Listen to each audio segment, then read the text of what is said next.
This is Gingersnap. And I'm Lisa, I'm your host. And I'm here with Connor Garvey, and we're here in his home on his back porch in South Portland. So what is Gingersnap? Anyway, Gingersnap is a conversation and a cookie with a creative Mainer. And so I want to tell you a little bit about Connor, and then he's going to tell you a little bit about himself too. So Connor is an award-winning, touring, fantastic, talented, wonderful singer-songwriter who's got incredible CDs. He's wonderful live. He's very warm and engaging with an audience. So I suggest you get out there and get his CDs and hear him live and find out what's up with Connor Garvey. So Connor, what's happening in your creative life that you want these guys to know about that I haven't mentioned yet? Well, the highlight of my creative life is being on Gingersnap, which I thought was just going to be a conversation with different redheads. So I knew I was ready for the take part. off your hat for a second. Yeah. Yeah, so just to be clear, this is not a series of me interviewing redheads, but it is today. It is today. I was like, oh, no wonder I got the call. Oh, man, things that are happening in the creative world that are fun and exciting. I do feel like I'm in a little phase of cocooning in a sense that I feel like I've got a lot of great creative things that have been a part of the most recent past, with songwriting groups and retreats and projects that I've been working on. And right now, not as much of that is happening. And part of it is that I'm gearing up for taking all of next fall off to go on a creative adventure with my will-be then wife. Yay! Connor's engaged. We're engaged, That's so we're going to exciting. take the fall off and travel in South America. Oh And my gosh. so part of me is already starting to transition towards that. But if I were to say what's exciting about my creative world right now, and probably the same is always true, but there's a different thing that fills in some of the different spaces. It's the live shows, and I've got a lot of great shows on the horizon in a variety of cool spaces in Portland and Colorado, and just being out in the world. And I really feel like the live show is really great right now. I'm loving it. And playing with a lot of different people in different contexts, so every night is very different. Like tonight I'm playing with just a mandolin player, and then tomorrow I'm playing with a bass player and electric guitar, and then next time will be solo, and then I'll be playing with a full band, and so every night just changes. It's great. Wow, that's great. Yeah. That makes it more fun. Yeah. To play with other people. And, Yeah, it really does. It does. It's nice to change it up. It's great too for people that come out to show after show after show, which you just love those people, and you should be one of them. They're wonderful people. But to give something different on different nights, and so that it keeps it diverse. Yeah. Oh, that's fantastic. Yeah. So why are you in Maine? Well, I'm lucky in that I'm in Maine because I was born in Maine. You were? I didn't know that. I guess technically, I was born in Dover, New Hampshire, across the bridge, because I'm from South Berwick, Maine, and so the closest hospital. Wow. But I grew up in South Berwick for the first few years, lived in Colorado for a few years, moved back to South Berwick, then moved out to Oregon and Montana, and then back to Maine. I've been back and forth, but I just keep getting drawn back. Yeah. I'm like the tide, Lisa. I'm like the tide. I get it. I think this is my 5th time moving back, and I think I'm done. Yeah. Yeah. So speaking of the baby Connor, in your early years. Let's just only talk about baby Connor. So, do you know your first word? And if you don't, what do you think it might have been? I don't know what my first word was, but I would imagine it was something along the lines of like sleep or I spent the first 2 weeks of my life with my eyes closed. My dad never saw my eyes. My mom did a few times, like late at night. But I'm slow to wake up in the world. I'm very enthused. I'm really into the world. I love being a part of the world. He wants to be here. He really does. I do, but I also really love sleeping. And you were in your sort of songwriter dream world cocoon I was in the dream world cocoon thing. Yeah. Yeah. I mean, I was in there for like a good 9 months, and then I had to be broken from my cycle, and I was like, what's this light? And now his eyes are open. Yay!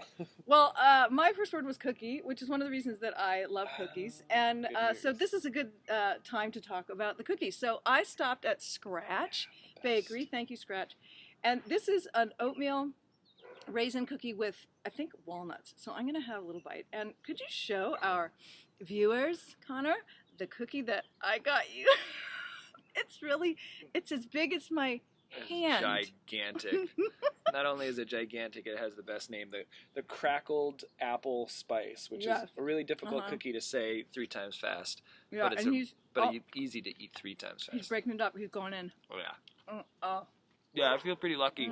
Live less than a mile from Scratch. Yeah. And Scratch is like the best bakery in town, so that's really fantastic. This is good. Okay, so Connor, I love to read. Most people love to read. Is there a book that you find yourself recommending over and over again?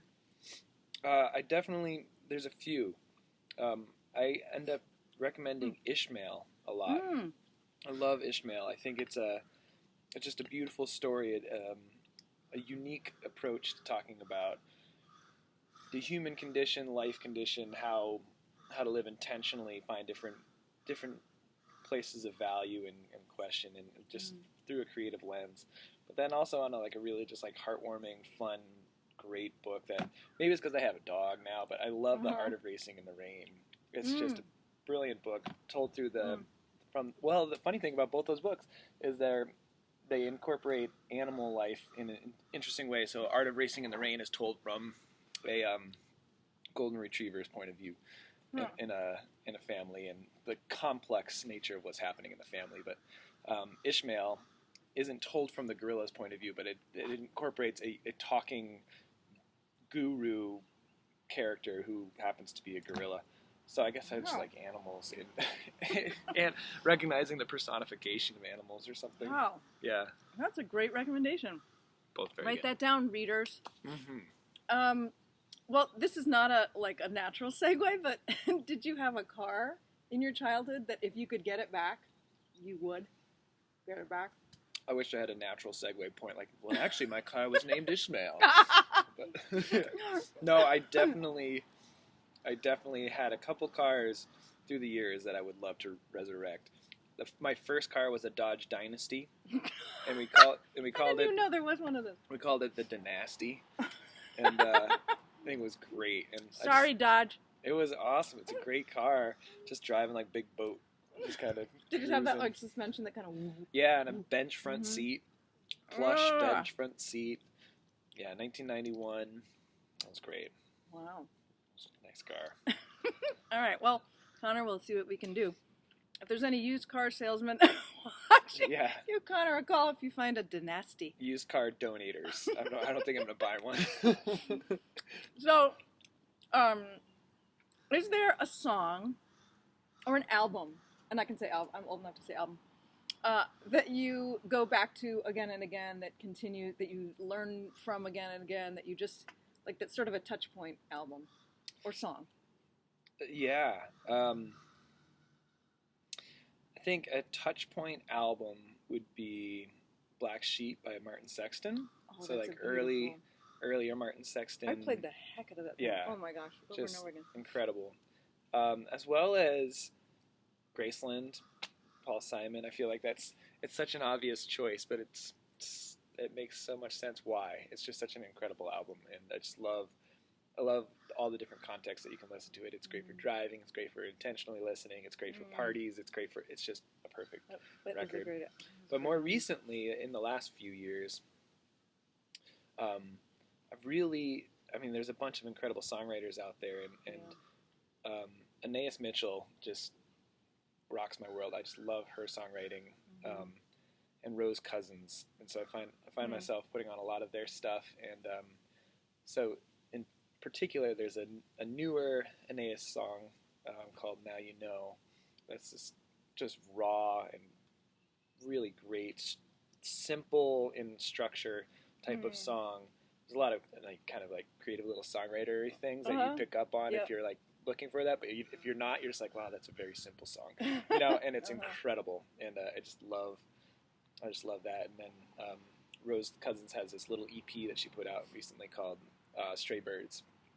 And it's just 6 songs. 2 of them are hers, 4 of them are covers, and it's just great. It's like a perfect 6-song little thing. listen to it again and again. I just recently bought some new speakers for my home entertainment system, and that was the album that I put on to test the speaker. So I was like, I want to know what this album that I want to listen to, and I love the sound of it. I want to know what that sounds like through the speakers. I didn't put on like Michael Jackson or something that had like more. I don't know why I love Michael Jackson, but I didn't. Needless to say. Well, I hope all of you artists who Connor just mentioned are listening out there, and if you're not, I'll tag you. Well, maybe not Paul Simon, but certainly. No, please do. You guys are close. Tight. Yeah. All right, so here's one of my favorite questions to ask anybody ever.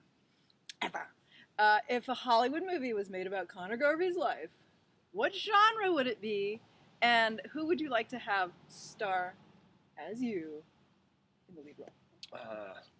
I think the genre, I think it would be kind of like an independent foreign indie film.